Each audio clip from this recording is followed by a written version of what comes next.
ముందు పరిశుద్ధ గ్రంథంలో దేవుని యొక్క వాక్య భాగాన్ని మనం చూస్తూ వచ్చినప్పుడు, రాజాగు నెబుకద్నెజరు లోకమంతటా నివసించు సకల జనములకు, దేశస్థులకు, ఆయా భాషలు మాట్లాడేటువంటి వారందరూ ఎవరైతే ఉన్నారో వారందరికీ కూడా మీకు క్షేమాభివృద్ధి కలుగునుగాక అని పలుకుతూ ఉన్నాడు.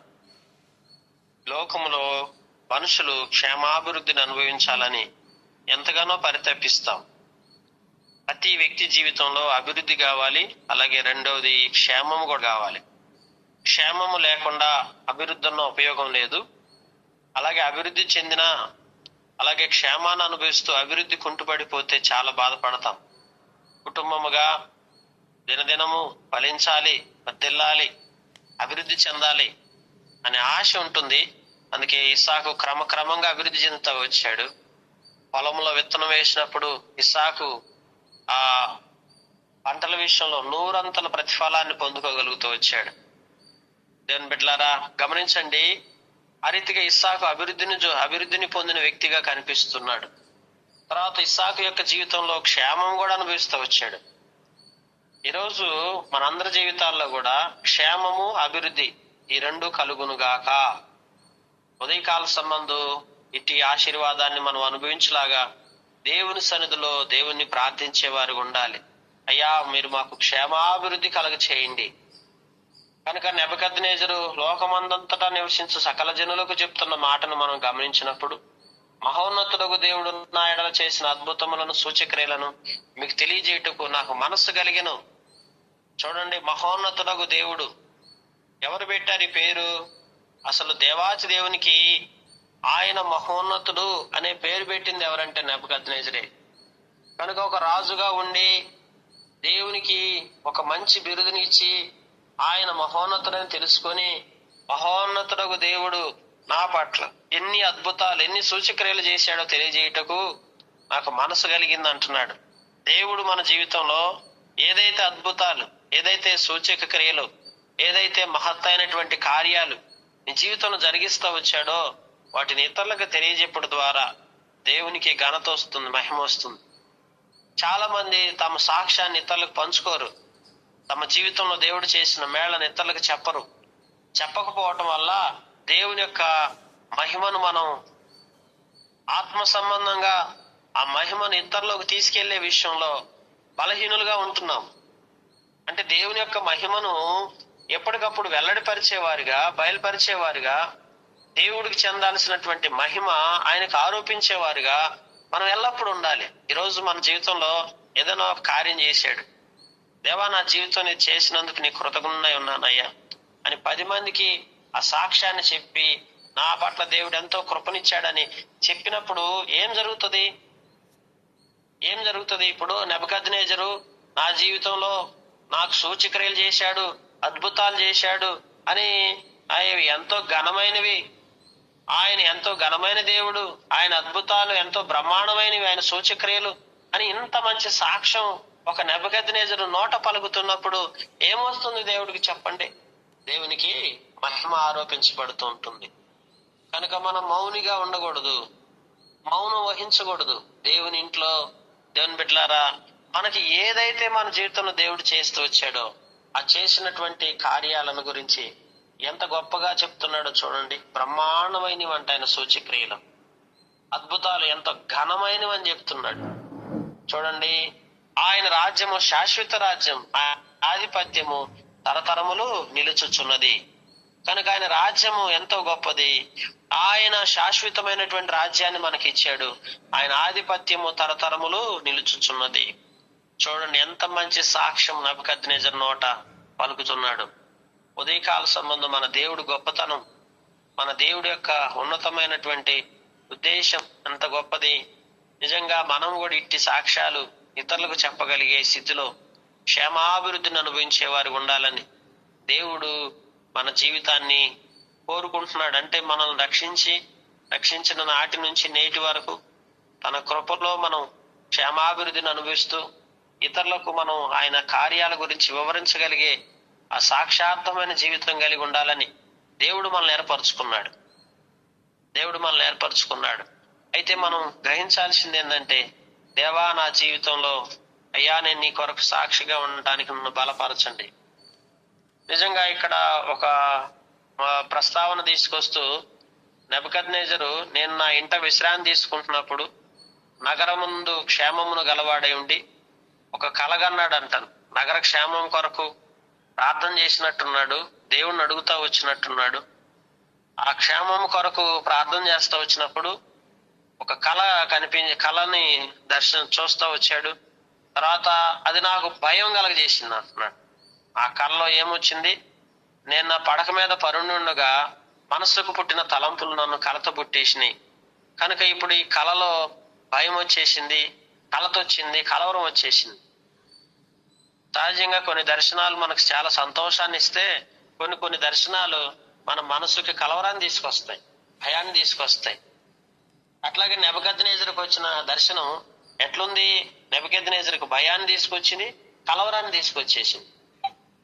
వెంటనే ఆ స్వప్న భావం నాకు తెలియజేయటకాయ బబులోను జ్ఞానులందరూ నా ఎదురుకు పిలవనంపవాలని ఆజ్ఞించాడు. అక్కడ ఉన్నటువంటి మొత్తాన్ని పిలిపించాడు, శకునగండ్రం పిలిపించాడు.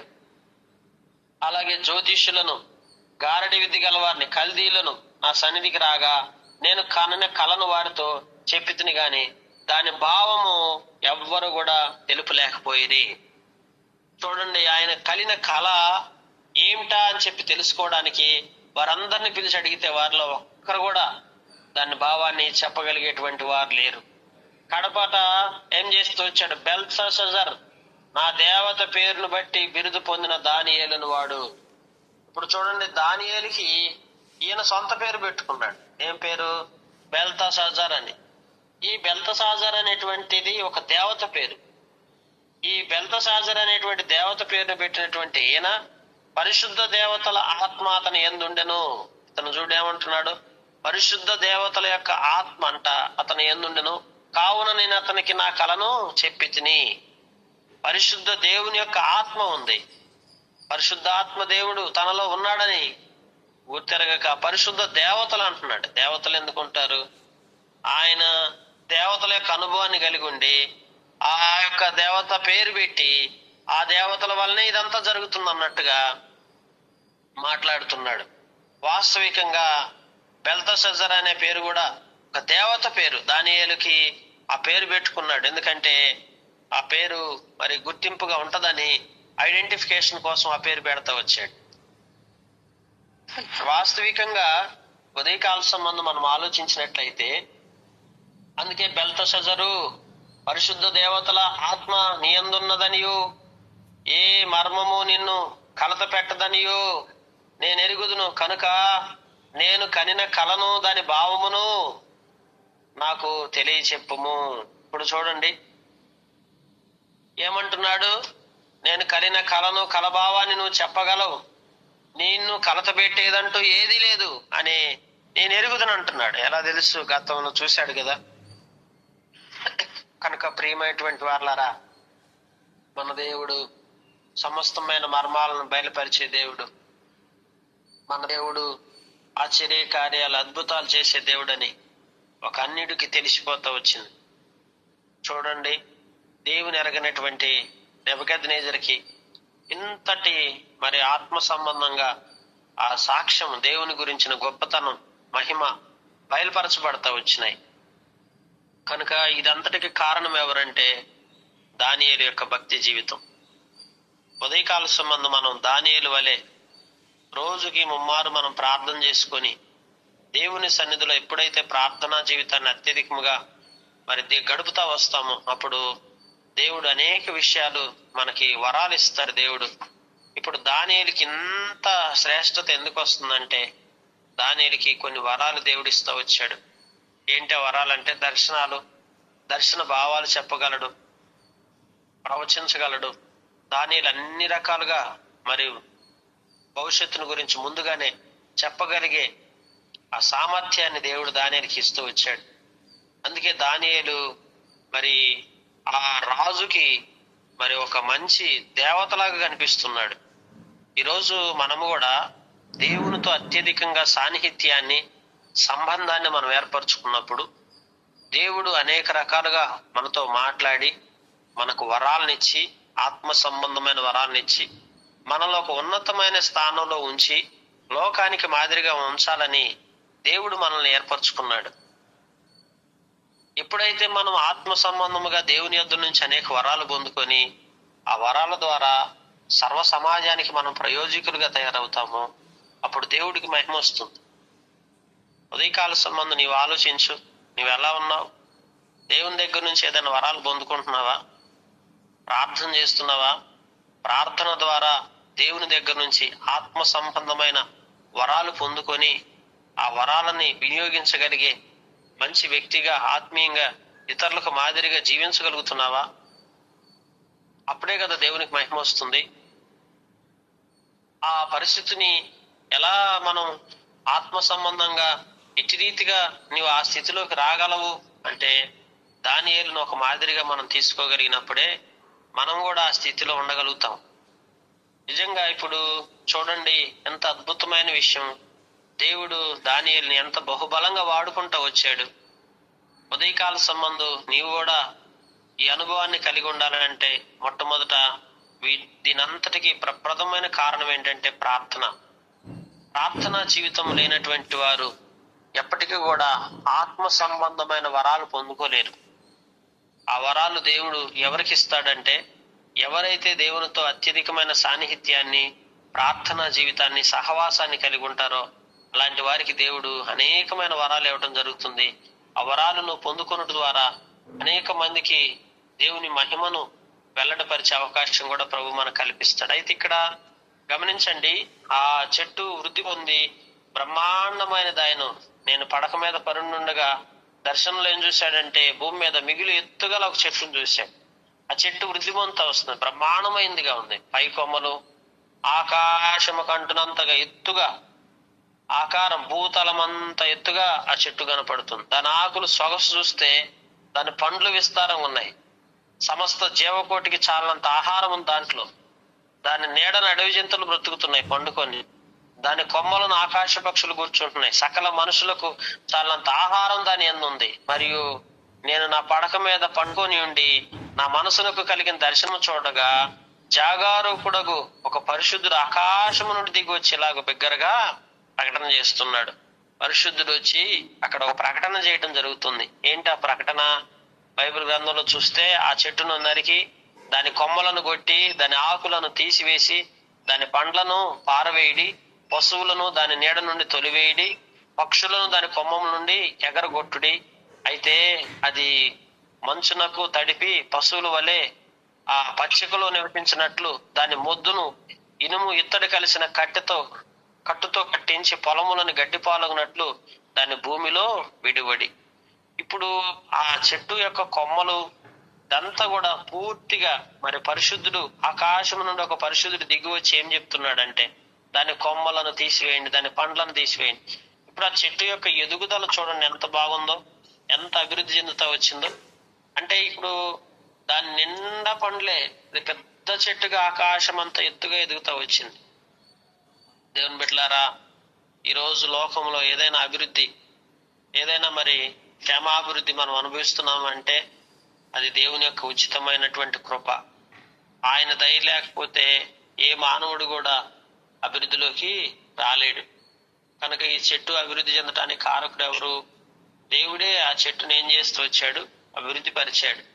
అలాగని ఈరోజు మనందరి జీవితాల్లో కూడా అనేకమైన వరాలు, అనేకమైనటువంటి క్షేమం, అనేక రీతులుగా అభివృద్ధి మనం అనుభవించాలంటే దేవుని ప్రజలమైన మనం ఎల్లప్పుడూ కూడా ఆత్మీయంగా మనల్ని మనం దేవునికి ఎప్పుడైతే సమీపంగా జీవిస్తామో అప్పుడు మనల్ని దేవుడు అన్ని విధాలుగా బలపరిచి నిలబెట్టి వాడుకుంటూ వస్తాడు. కనుక ఈ యొక్క నెబుకద్నెజరు యొక్క కళలో ప్రారంభ భాగాన్నే మనం చూస్తూ వచ్చాము. అయితే ఆ భాగంలో చెట్టు యొక్క అభివృద్ధిని మనం చూస్తుంటున్నాం.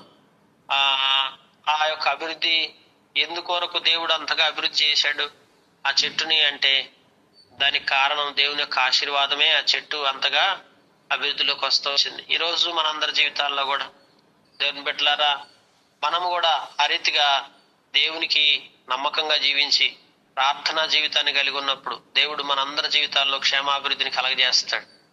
కనుక అట్టి క్షేమాభివృద్ధిని ప్రతి ఒక్కరూ అనుభవించలాగా ఈ యొక్క చెట్టు యొక్క స్థితి ఏంటి, మిగిలిన భాగం అంతా ప్రభు చిత్తమైతే రేపు చూసుకుందాం. ఉదయకాల సంబంధం ప్రభు సన్నిధిలో, అయ్యా మాకు క్షేమాభివృద్ధి కలగ చేయండి అయ్యా. నెబుకద్నెజరు క్షేమాభివృద్ధిని కోరుకున్నప్పుడే ఈ దర్శనాన్ని చూపించాడు దేవుడు. కనుక ఈ రోజు నీవు క్షేమాభివృద్ధి కొరకు ప్రార్థించే వ్యక్తిగా ఉన్నట్లయితే తప్పక దేవుడు నిన్ను కూడా అనేక దర్శనాల ద్వారా బలపరిచి నీ భవిష్యత్తును దేవుడు ముందుగానే తెలియపరిచి భవిష్యత్తులో జరగబోయే అభివృద్ధి క్షేమం ఎలా ఉంటుందో కూడా ముందుగానే వివరించి దేవుడు నీ జీవితాన్ని ఆశీర్వాదకరంగా చేసుకుంటూ వస్తాడు. ఆ రీతిగా మనం ఉండులాగిన దేవుడి మాటలు దీవించునుగా.